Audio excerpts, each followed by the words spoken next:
Welcome to the Supported Living Property Podcast with your host, me, Lisa Brown, the place to learn about supported living property investing.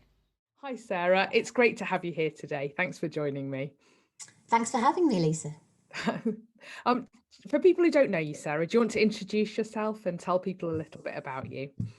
Sure. So I'm Sarah Walters. I work in the best practice team at Crisis. And perhaps for those who are not quite aware, Crisis is a large national homelessness charity. And we work directly with thousands of homeless people every year, providing help to them so they can rebuild their lives and get supported out of homelessness.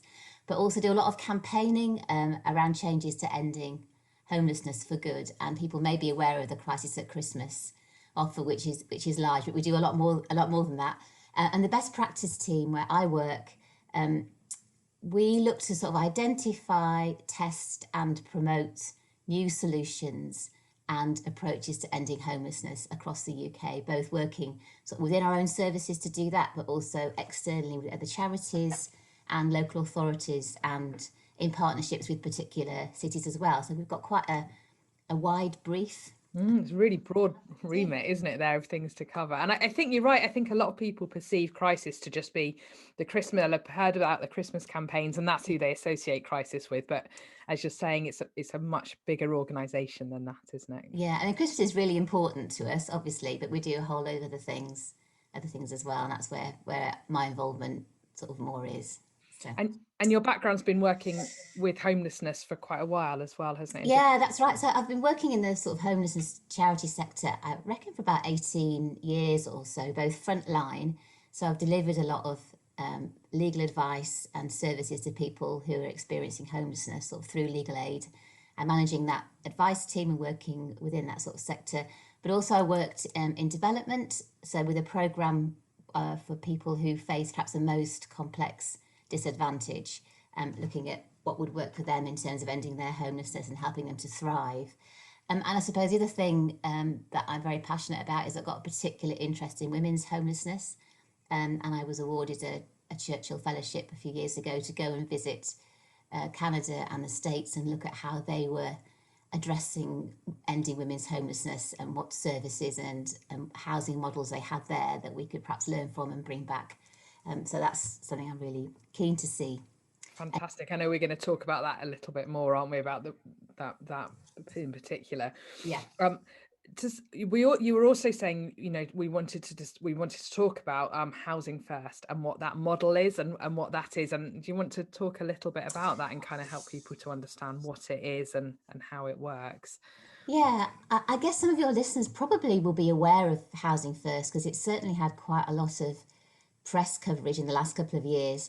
And they may have heard of it, I suppose, also particularly in relation to Finland, where it's really been held up as a way to end homelessness for the most complex of people. And really, Housing First, I suppose, is both a sort of a philosophy and also a housing model. It started in the States, sort of back in the 90s, as a way to help people who are really struggling with mental health problems. And in order to deliver interventions for them and psychological help to them, they found it was much better to house people first and then do the engagement piece afterwards. And I suppose it runs counter to the argument that people need to go through a series of temporary housing solutions in order to become housing ready, in order to then receive a permanent home, in order to then start receiving perhaps the help that they need in order to help them lead a productive life. And what Housing First says, actually what you need to have is the house first, and we'll give you a permanent place that is yours, that the tenancy is held in your name, and then we'll put all the support services around you to help you sustain that property and help you keep that home. And it sounds a really simple model when you explain it, but actually the reason it's provoked such a lot of interest is it's been so successful in terms of helping people sustain their tenancies and their homes.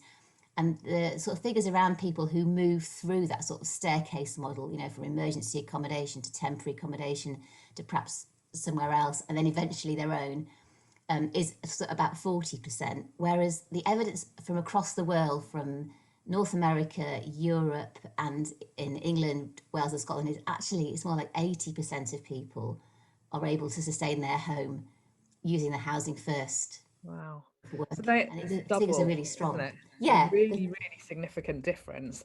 And that, absolutely. and as you say, it seems quite straightforward, doesn't it? But the traditional model was very different from that, wasn't it? That people would be chopping and changing in and out of different services and different temporary accommodation until they were deemed to be capable of taking on their own Yes. tenancy. Yeah, absolutely. But this says I suppose it's philosophical in its underpinning, because it says actually we think that you have a right to live somewhere of your own, and we'll help you to keep that property. But actually, if you think about it, if you're living in a hostel accommodation, for example, you have a load of rules and regulations around your accommodation for that property, which aren't really related to the tenancy themselves. Like you may not be able to have visitors to come in, you may have a curfew and have to be in for a certain time or out for a certain time in the morning. And those sort of keeping to those rules and regulations aren't really about you and your home. So if I have my home, nobody says to me you've got to be in by 11 o'clock at night or else you'll lose your home. And that is what can happen in hostels. Or if you don't spend a night in your own home, nobody says to you you've not spent a night in your home, therefore you can't have it anymore. Whereas obviously there are rules around occupancy for hostels, understandably, and it doesn't help people to stabilise their housing and move on from that. And housing first, there's something about the psychological impact of people having their own place with their own front door key, kept to the same rules and regulations everybody else has in terms of tenancies. So there's not any special tenancies are given. You have a standard tenancy which you keep to, you pay your rent, you look after your property, you work well with your neighbours, all the things that everybody else has to do. You're treated the same as everybody else. But actually we recognise because of the complexity of your need, you might need some extra help to keep that property, help you with support with that property. And that's what the support offer is, which is why Housing First isn't just about the housing, it's also about the support offer. And the support offer is really key because that is about long-term sort of personalised support taken at the pace of the person who is the tenant, as much as they are needing. It isn't a support offer that ends after a year or 2 years. It's as long as people Oh, need so it. it can stay open, like an It open-ended can, support. yeah, it can stay open, and I think in reality it doesn't stay open because obviously commissioners think, oh, that sounds horrendous, you know, an open-ended support offer for a lifetime, but that actually isn't what happens. People need intensive support probably, you know, for the first year or so, but that support will then tail off as people get established, you know, within their communities. And I mean, the government are seeing the benefits of this. The government, as your listeners are probably aware, invested £28 million into 3 large housing first pilots across Liverpool City region, West Midlands, and Greater Manchester. And those figures for that are already showing that it has sort of over 500 tenancies. You've got an 86% success rate in terms of people staying in their properties. Scotland's the same. Scotland has a national policy on housing first. They've got over 500 tenancies there. Again, well into the 80s in terms of their success rate. But no one's been evicted from a housing first tenancy in Scotland. As Wow. who've left it have either sadly died or they may have perhaps been recalled to prison, but no one has been evicted. And I think the evidence is really strong that it does work. Do you think that's going to be rolled out from those, I suppose it's still early for those trial sites in England, isn't it, as to whether that's going to be rolled out into being a national programme? I think that's what Crisis would really push for it being a national rollout in to say it already is national policy in Scotland, but we'd like to see it in England as well. Mm. It, but I suppose to make it clear that it is really for the people with the most complex of needs who perhaps need the most help in terms of being able to settle in their property. It isn't because it's an expensive model in terms of the support, because you've obviously got this long-term support that's going on, and that's why it's shown to be effective from a cost benefit perspective. If you think about the most complex of people who may have been perhaps rough sleeping for a long time, the cost around that in terms of perhaps A&E emergency appointments because they haven't got a settled GP, perhaps interaction with the criminal justice system, those sorts of things, those costs will decrease as they are housed. And there are loads of really great case studies where people have been, perhaps street homeless for 20, 25 years, constantly being arrested by the police for public order offences or constantly using A&E. They go into their own property under Housing First, and there's no interaction with the police at all, because they're not out on the street with the potential for those sort of offences to occur. They're in their own home. So the cost of the public purse in terms of criminal justice just goes right down. And there's a great report by the Centre of Social Justice which illustrates some of that and talks about the need for scaling up Housing First across the whole country for that complex group of people who need the extra help. Fantastic. We'll put the link to that in the show notes if people Yeah, want sure. to find out a bit more about that. And so it's offering support around a whole range of complex needs. So it's everything from sort of alcohol and addiction services and mental health services. Is that right? It's a whole kind of combined approach to people's needs. Yeah, it is. It's recognising that people, perhaps particularly perhaps with mental health services, which are under pressure anyway, as we know, that people often need a lot of help with that. And some of the Housing First teams will have a mental health practitioner within their team, so you can provide that support, which is really great. And often people, if they are receiving treatment and they are receiving medication, their mental health can be quite stable. Obviously, if you are out on the street and you're rough sleeping, it's particularly difficult to stabilize that part of your life, because you may not be able to access the specialist help that you need because you're on the street. Once you're housed, again, you get your housing sorted, and then from that base, you can then start to receive the interventions that you need to help you. So yeah, so people can be linked into sort of drug and alcohol services, mental health services. They'll get help with the stuff that you would help people anyway within their tenancies, such as with benefits and getting those sort of things sorted out as well.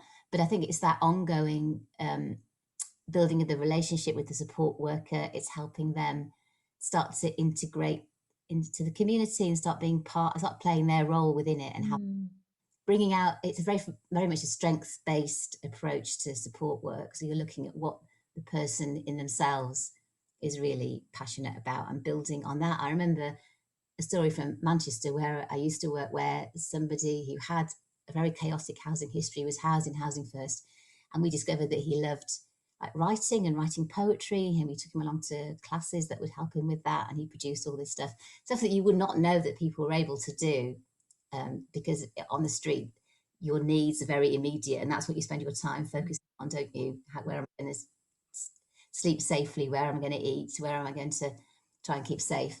Whereas once you're housed, you start doing the stuff that you and I would do in our spare time, and develop the skills that we would like to work towards as well. Which just increases people's sense of self-worth and being part of the community and all of those things that just help people to recover and improve, don't they? Yeah, and Housing First gives you the time for that as well. I think because this support offer is ongoing, you're not saying, well, you're only going to have support for 6 months and then that's it, we're going to walk away. Because the support workers and the team can say, look, we are here for you, we will work with you. You've got time to help people not only settle into their properties, but then start that process of I guess finding out, perhaps rediscovering interests that they had and skills that they have and aspirations that they had, just weren't able to explore because their needs were so focused on the immediate and not the long term.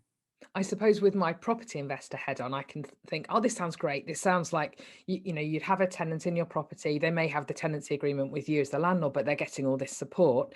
But actually, what happens then if that support, as we all know, support packages change, political will changes, doesn't it? And then suddenly you have a tenant in your property. I can hear the landlords thinking this, what happens then? I'm stuck with potentially a tenant who isn't getting the support they need, and then I feel like I'm responsible. I guess that's one of the concerns with it. Yeah, completely. And this is why the funding is so important, why the support element is so important, and why Housing First needs to be seen as both the housing and the support together. And that is the model. It isn't just the provision of the home. So the Housing First sort of support contracts will be longer than people are used to, I think. And I can completely understand landlords thinking we've been burnt in the past by people having promises of support that are then withdrawn or transpire to be what they said they were. And I completely get that. I guess if people are concerned about that, Housing First England, which is hosted by Homeless Link, have got some really great information for landlords and commissioners on Housing First and what to look for in terms of the support package.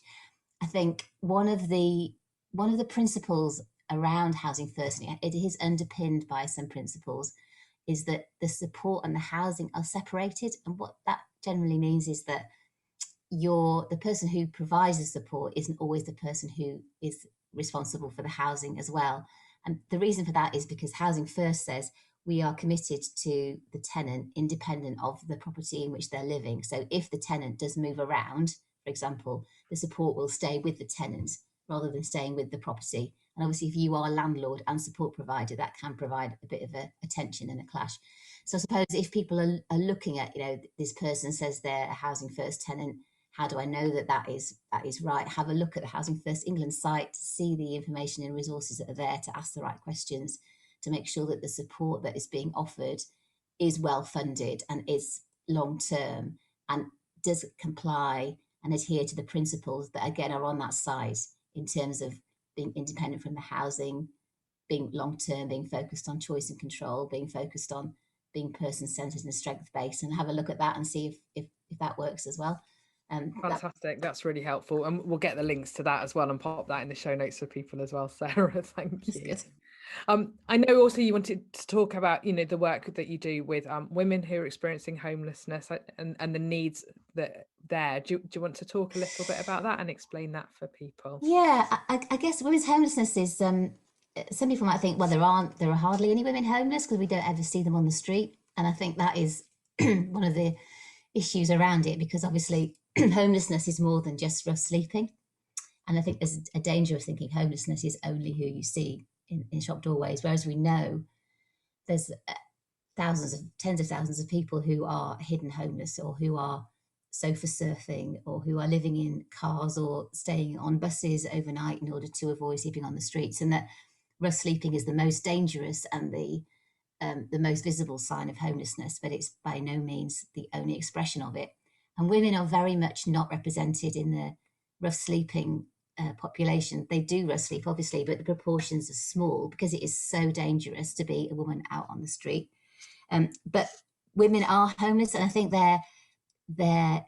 they present slightly differently from men in terms of the reasons why they become homeless, and the solutions and the approaches also probably need to be particularly gender specific as well to really address it. I suppose one of the main factors and differences that a lot of women will become homeless through domestic violence and through relationship breakdown. And so they will end up, to avoid being on the street, they'll end up staying in unsuitable relationships in order not to be street homeless, or moving from place to place. Or, and we do know about this through research, that for those women with children who are facing domestic violence, the situation can be really challenging in terms of decisions that have to be made. I suppose one of my concerns is that because women aren't seen on the street, they're not often counted. And if they're not counted, then provision isn't made for them within services that are commissioned.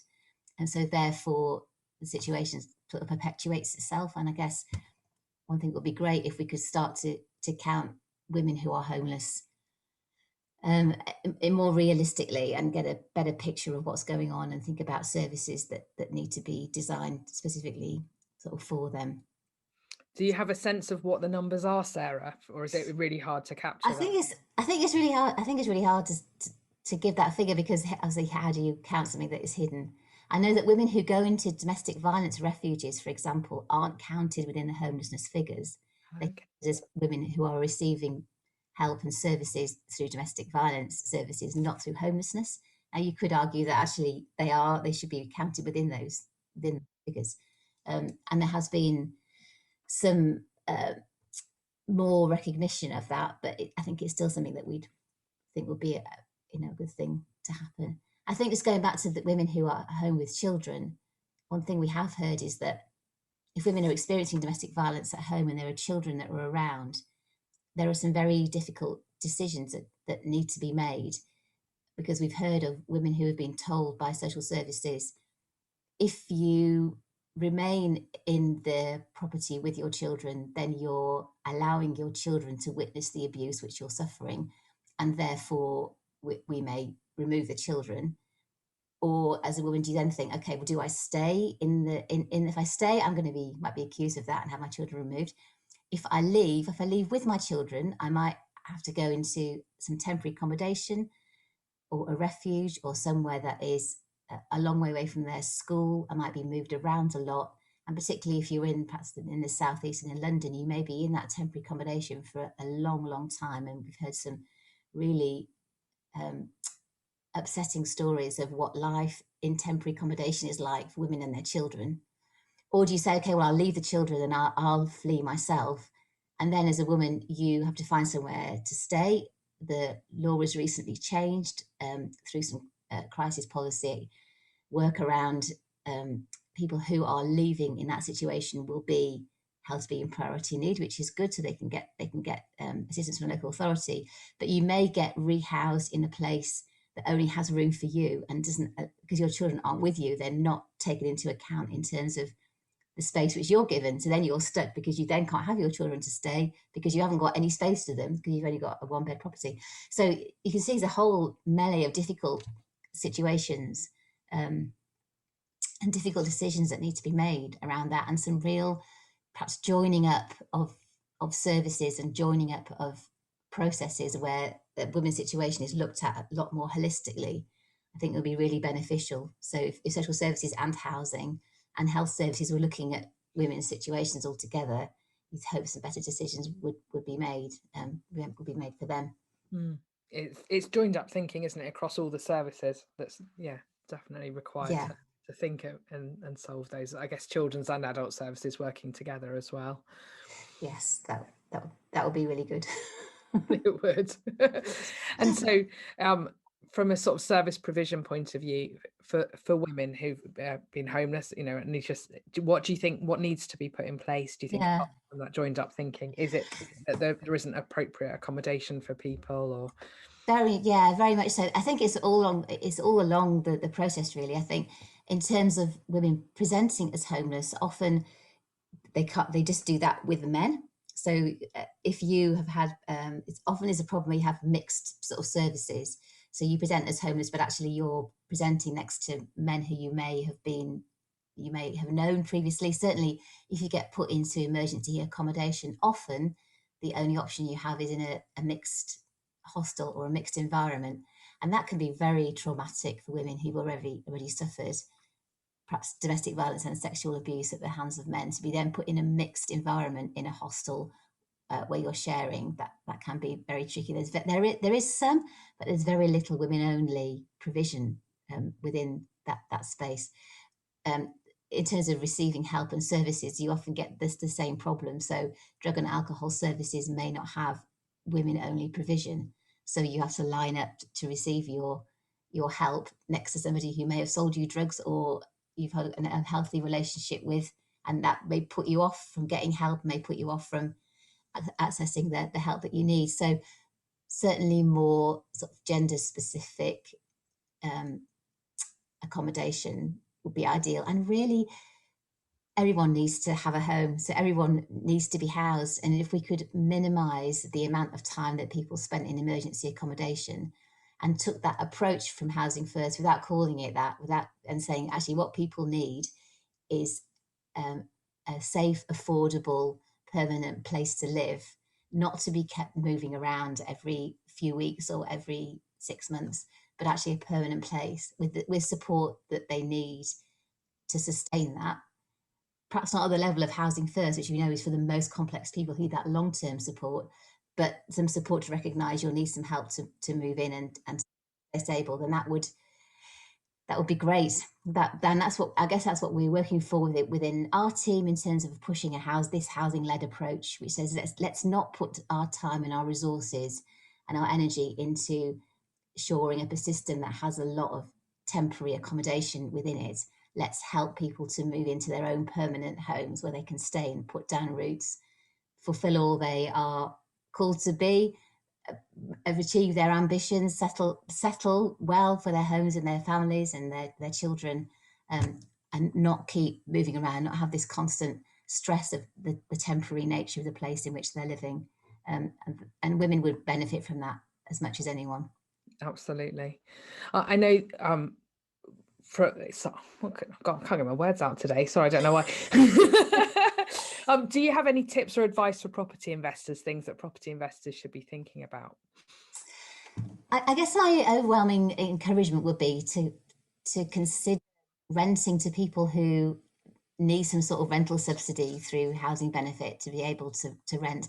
And I can completely appreciate from landlords' point of view that trying to engage with the universal credit system can be a nightmare and frustrating. And I completely get that. So entering into that with your eyes wide open, but there's a whole group of people who will be brilliant tenants, but who do need housing benefit in order to be able to pay their rent. Some of the housing first tenants, even though they would in theory be the most complex people, have done really well in private rented accommodation, because you've got that support that's there for people, and it can really work. I know there are barriers for people and women trying to access private rented accommodation that is good to have a think about as well. People needing home owning guarantors, for example, can be a real barrier for people getting accommodation.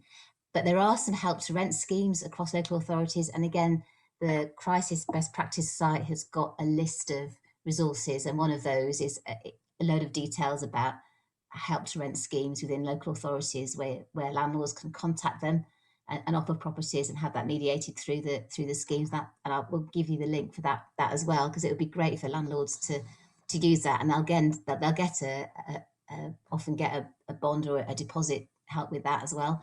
But it just opens up good quality accommodation for people who want to have a home in a particular area, and I guess your landlords can really help fulfill that need. I guess we see the private rented sector as being part of the solution to ending people's homelessness, and we'd love to see more landlords come on board with that. Definitely. Thank you, Sarah. It's been great talking to you today. Thank you. Angie, thanks for having me.